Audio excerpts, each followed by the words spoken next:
থাকতে।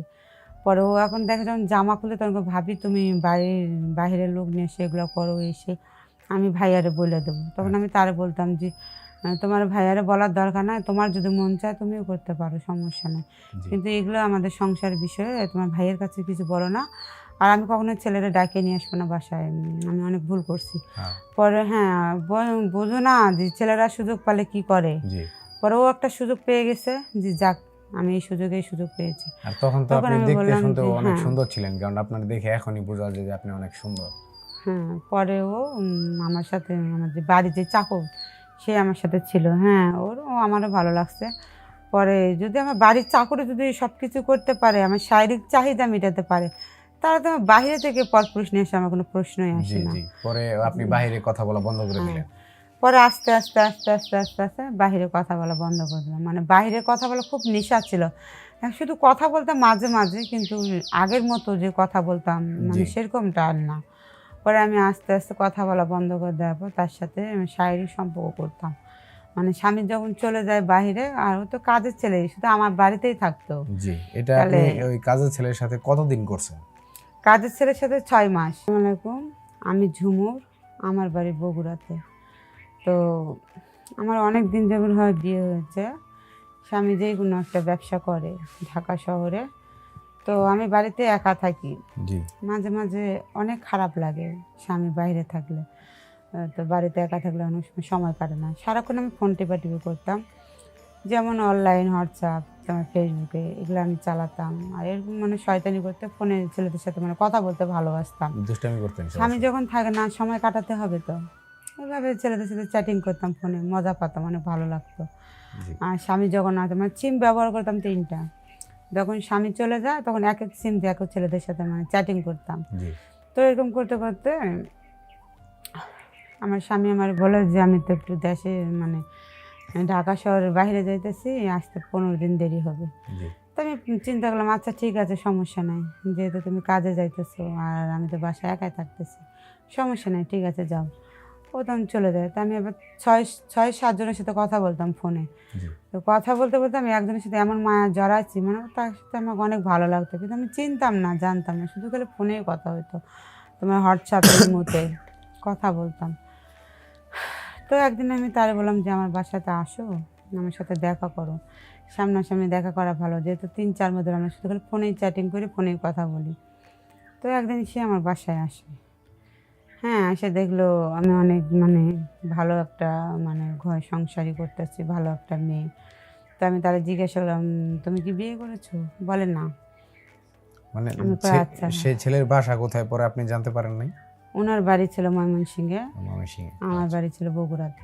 আচ্ছা আচ্ছা। মানে আমি বগুড়ার মেয়ে, বগুড়ার মানে বউ, মানে ওখানেই আমার ও বিয়ে আচ্ছা, হয়েছে। ওইখানেই বিয়ে হয়েছে না?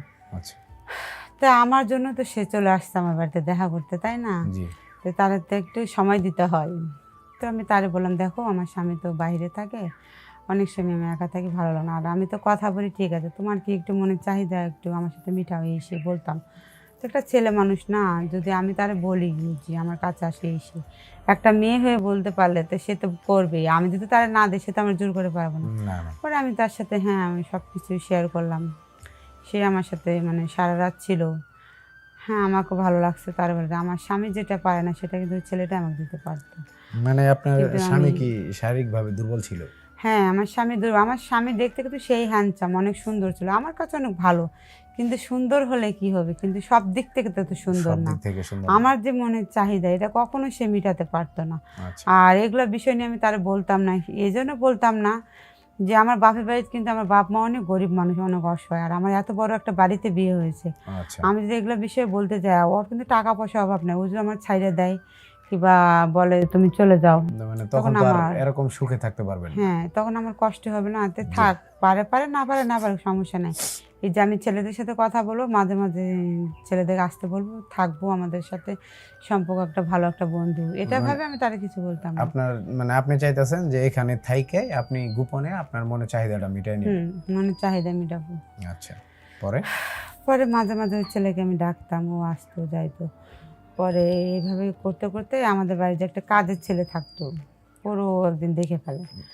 ও পরে? কাজের ছেলে পরে কাজের ছেলে কি ডিমান্ড করে যে কাজের ছেলে আপনার সাথে থাকবে? হ্যাঁ বাজার টাজার কইরা এনে দিত। পরে ও একদিন দেখে আমার জামা খুলতে, পরে ও এখন দেখে যখন জামা খুলে তখন কয়, ভাবি তুমি বাহিরের লোক নিয়ে এসে এগুলো করো এসে, আমি ভাইয়ারে বলে দেবো। তখন আমি তারে বলতাম যে তোমার ভাইয়ারে বলার দরকার নাই, তোমার যদি মন চায় তুমিও করতে পারো, সমস্যা নেই, জি। কিন্তু এগুলো আমাদের সংসার বিষয়ে তোমার ভাইয়ের কাছে কিছু বলো না। আর আমি কখনো ছেলেরা ডাকে নিয়ে আসবো না বাসায়, আমি অনেক ভুল করছি। হ্যাঁ, পরে হ্যাঁ বোঝো না যে ছেলেরা সুযোগ পেলে কি করে। জি। পরে ও একটা সুযোগ পেয়ে গেছে যে যাক আমি এই সুযোগ পেয়েছি। আর তখন তো তখন আপনি আমি দেখতে বললাম শুনতেও যে অনেক হ্যাঁ সুন্দর ছিলেন, কারণ আপনার দেখে এখনই বোঝা যায় যে আপনি অনেক সুন্দর। হ্যাঁ পরে ও আমার সাথে আমার যে বাড়ি যে চাকর সে আমার সাথে ছিল, হ্যাঁ ও আমারও ভালো লাগছে। পরে যদি আমার বাড়ির চাকরে যদি সব কিছু করতে পারে, আমার শারীরিক চাহিদা মেটাতে পারে, তাহলে তো আমার বাইরে থেকে পরপুরুষ নিয়ে এসে আমার কোনো প্রশ্নই জি আসে না। জি। পরে আপনি বাইরে কথা বলা বন্ধ করে হ্যাঁ দিলেন। পরে আস্তে আস্তে আস্তে আস্তে আস্তে আস্তে বাইরে কথা বলা বন্ধ করে দিলাম, মানে বাইরে কথা বলা খুব নেশা ছিল। শুধু কথা বলতাম মাঝে মাঝে, কিন্তু আগের মতো যে কথা বলতাম মানে জি। সেরকমটা আর না। পরে আমি আস্তে আস্তে কথা বলা বন্ধ করে দেওয়ার পর তার সাথে আমি শারীরিক সম্পর্ক করতাম। মানে স্বামী যখন চলে যায় বাইরে, আর ও তো কাজের ছেলে, শুধু আমার বাড়িতেই থাকতো। জি। এটা আপনি তাহলে ওই কাজের ছেলের সাথে কতদিন করছেন? কাজের ছেলের সাথে 6 মাস। 6 মাসের মতো 6 করছেন। মাস করার পর পরে আস্তে আস্তে আস্তে আমি বুঝতে পারি, কারণ আমি এটা করতেছি, এটা আমার করা ঠিক হচ্ছে না, জি। কারণ এটা আমি অনেক অন্যায় করতেছি, কারণ এটাতে আমার অনেক ভুল করতেছি, কারণ আমার স্বামীর জিনিস আমি আরেকজনে কিভাবে বিলাতে মানে পারি। আপনার স্বামীর হক, আপনার স্বামীর ভাগ আপনি হ্যাঁ আরেকজনকে আমি দিতে কিভাবে আছেন। আরেকজনে দিতে পারি, তখন আমি আস্তে আস্তে বুঝলাম।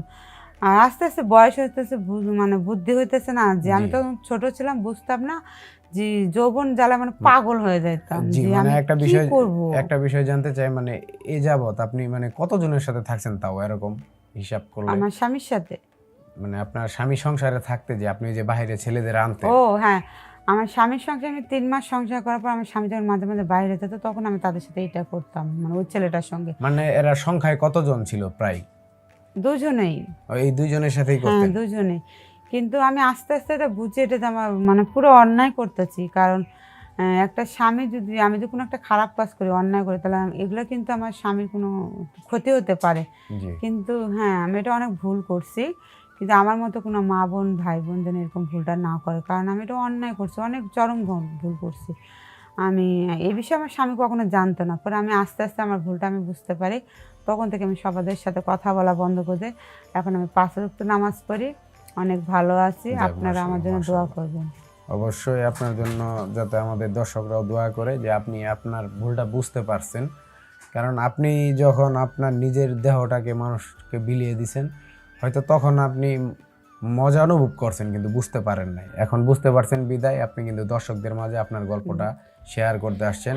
দর্শক, আপনারা তো শুনলেন এতক্ষণ যে এই আপু, বড় আপু, উনি যে ভুলটা করছে এটা কিন্তু উনি স্বীকার করছে। তো আপনারাও এমন কাজ কখনো করবেন না, আপনার নিজের স্বামীর হক অন্য কাউকে কখনো বিলিয়ে দিবেন না। ভালো থাকবেন, আল্লাহ হাফেজ। সুস্থ তো থাকবেন। আপনারা ভালো থাকবেন, হ্যাঁ। আল্লাহ হাফেজ।